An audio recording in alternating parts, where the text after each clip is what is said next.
Welcome back to Backstage Melody.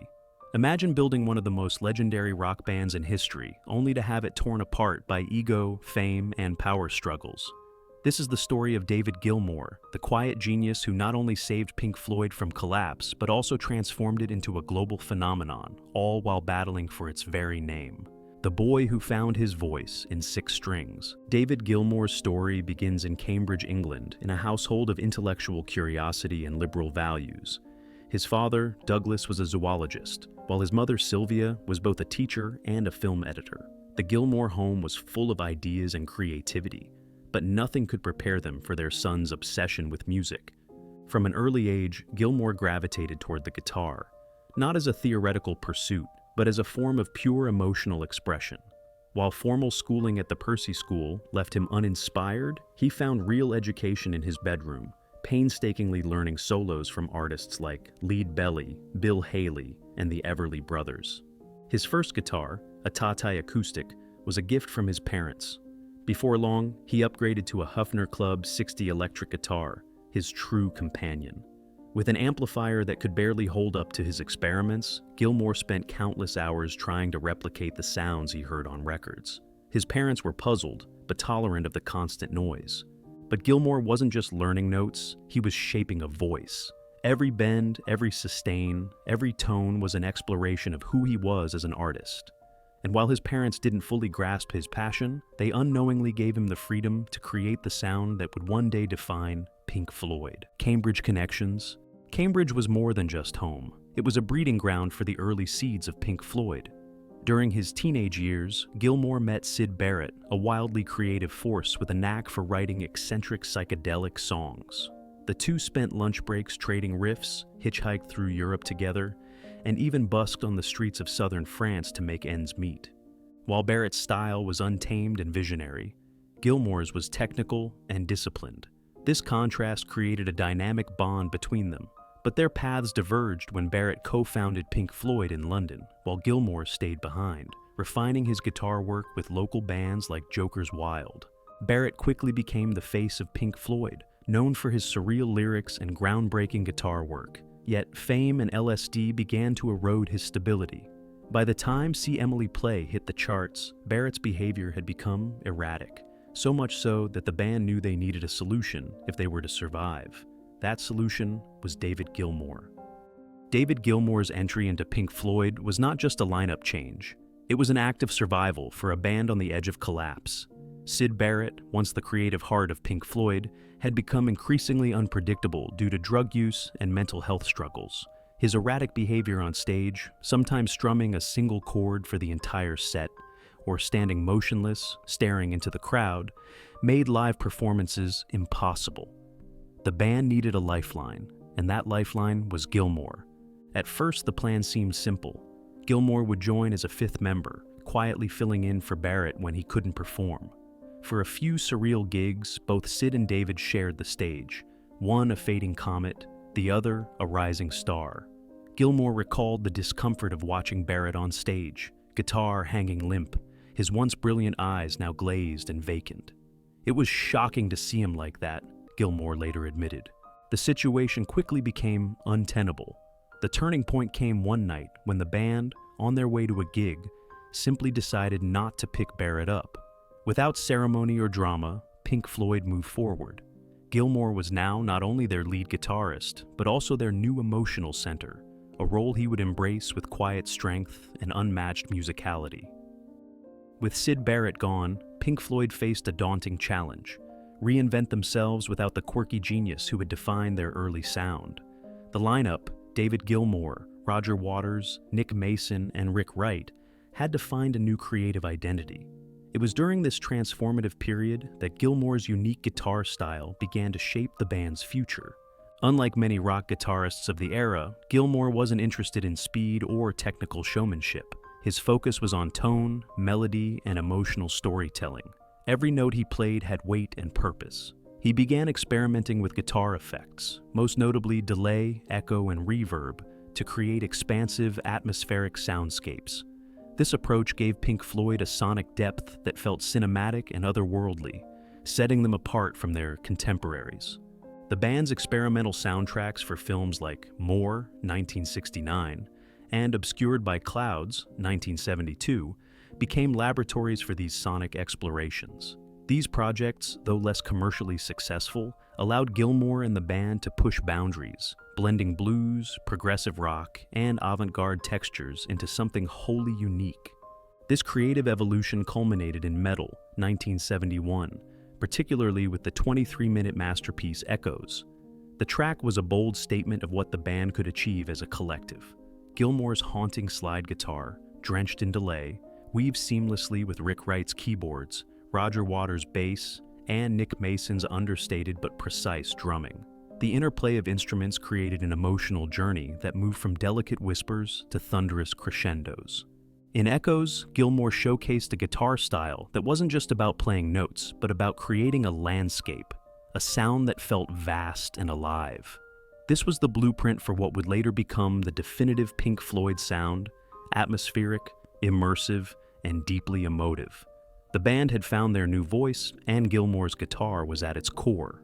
By 1973, Pink Floyd had evolved into something far beyond their underground roots. They were no longer just experimenting with sound, they were crafting musical experiences. This evolution culminated in The Dark Side of the Moon, an album that would change rock history forever.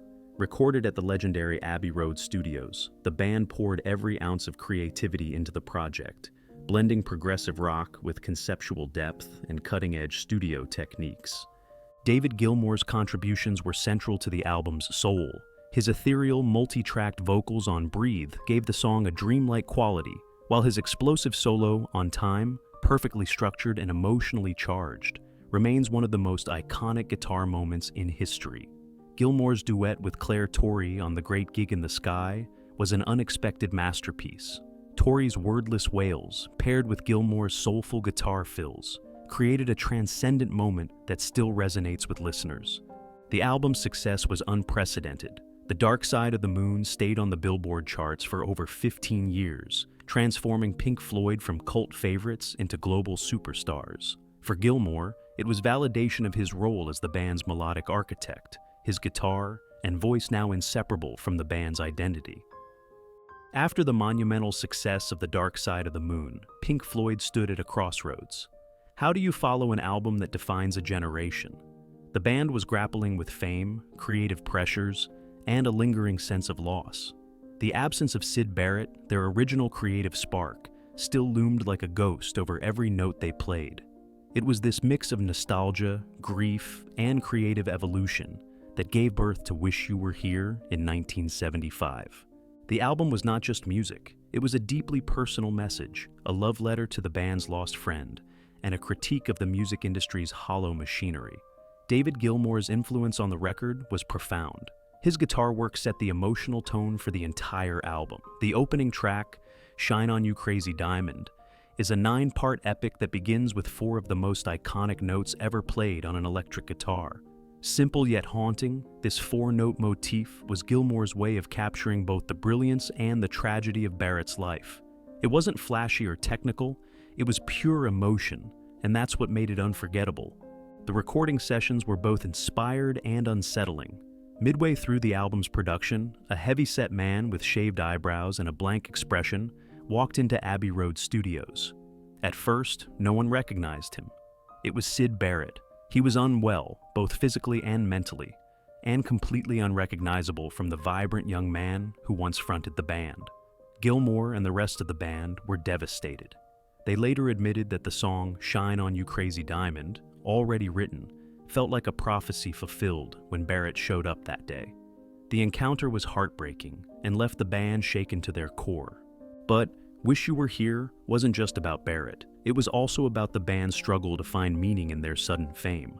The title track, sung with quiet intensity by Gilmour, is a poignant reflection on authenticity and human connection.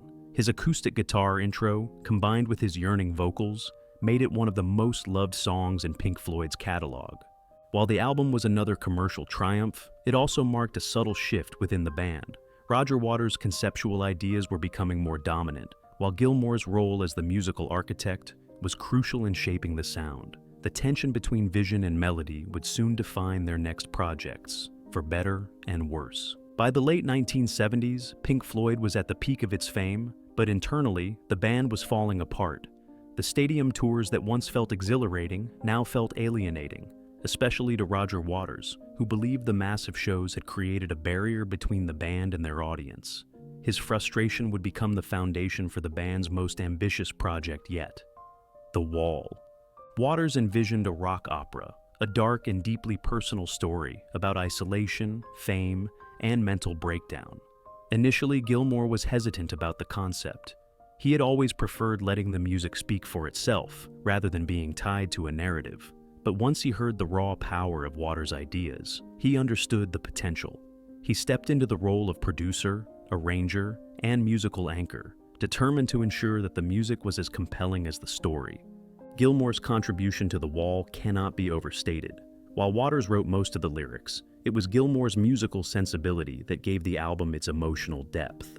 The song, Comfortably Numb, stands as the crown jewel of their collaboration, and their conflict. Waters wanted the verses to be dark, sparse, and orchestral, while Gilmour envisioned a soaring, guitar-driven chorus. Their argument over the arrangement was legendary, but the compromise they reached created one of the most iconic songs in rock history. Gilmour's two guitar solos on Comfortably Numb are often cited as some of the greatest ever recorded, an explosion of emotion that perfectly balances despair and transcendence. The making of The Wall, however, came with an enormous personal cost. The tension between Waters and Gilmour reached toxic levels. Waters, increasingly authoritarian, dismissed the contributions of the other band members, even firing Rick Wright during the sessions. Gilmour, though a quieter personality, found himself clashing with Waters constantly over creative control. He later admitted that working on The Wall was as exhausting emotionally as it was creatively. Yet, despite the chaos, The Wall was a monumental success. Released in 1979, it became one of the best-selling albums of all time, and its live shows were groundbreaking, featuring a literal wall built between the band and the audience during the performance. But behind the scenes, Pink Floyd was fractured beyond recognition. For Gilmour, the album was both a triumph and a warning. The collaborative spirit that had once defined Pink Floyd was gone, replaced by a battleground of egos.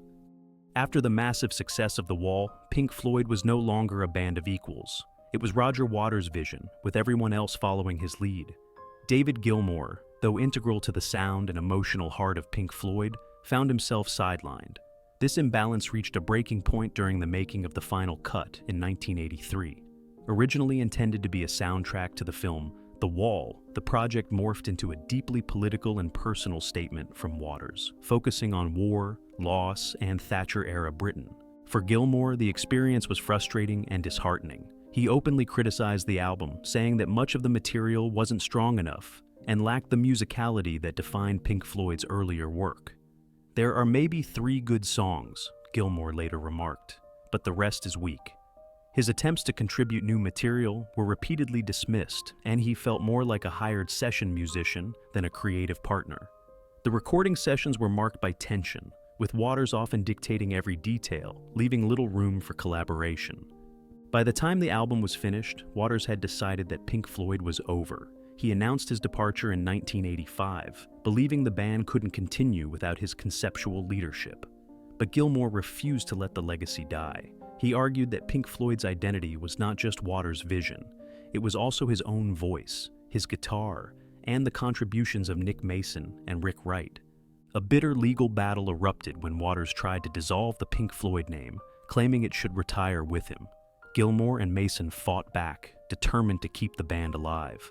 The lawsuit became a very public feud, with Waters dismissing the new Pink Floyd as a cheap imitation, while Gilmour countered that he had every right to carry on, having been a member for over 2 decades. In the end, Gilmour won. The court ruled that Pink Floyd could continue without Waters, a victory that would set the stage for a new era, one where Gilmour would finally take full creative control. Gilmour's Pink Floyd, a new era of success. With the legal battle behind him, Gilmour took on the daunting task of proving Pink Floyd could thrive without Waters.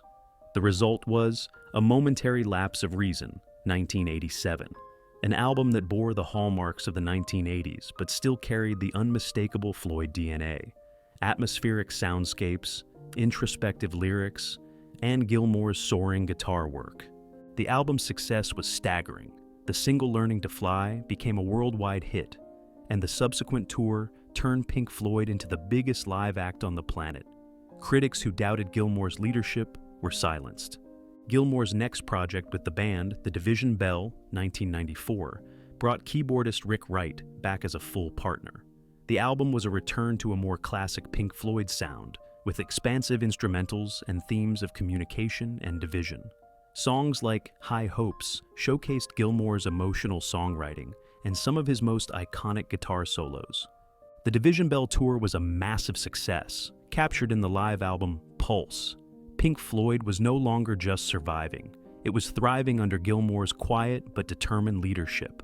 After the colossal Division Bell tour, Gilmour decided to put Pink Floyd on hold. He turned his focus to solo work, creating intimate and introspective albums like On an Island, 2006, which allowed him to play in theaters rather than stadiums. His solo work, while quieter, carried the same emotional depth and iconic guitar tone fans loved. The band reunited one final time at Live 8 in 2005, with Waters, Mason, Wright, and Gilmour sharing the stage for the first time in 24 years. Their brief set, particularly Gilmour's solo on Comfortably Numb, became the emotional high point of the event. It was both a celebration and a farewell. The death of Rick Wright in 2008 marked the true end of Pink Floyd as a band. Gilmour honored his memory with The Endless River, 2014, a largely instrumental album built from leftover Division Bell sessions. After its release, he officially declared Pink Floyd finished. Today, Gilmour's legacy is one of both quiet strength and artistic brilliance. He transformed Pink Floyd during its darkest moments, fought for its name, and left behind a body of work that continues to inspire generations of musicians. His solos, particularly on songs like Time, Shine on You Crazy Diamond, and Comfortably Numb, remain among the most iconic in rock history. David Gilmour's journey wasn't just about saving Pink Floyd, it was about redefining what it meant to be an artist in the face of chaos and conflict. From Cambridge bedrooms to global stadiums, his guitar became the voice of an entire generation. If you loved this deep dive into Gilmour's story, hit the like button and subscribe to Backstage Melody. Which Pink Floyd era is your favorite? Barrett, Waters, or Gilmour? Let us know in the comments, and stay tuned for more untold stories behind rock legends.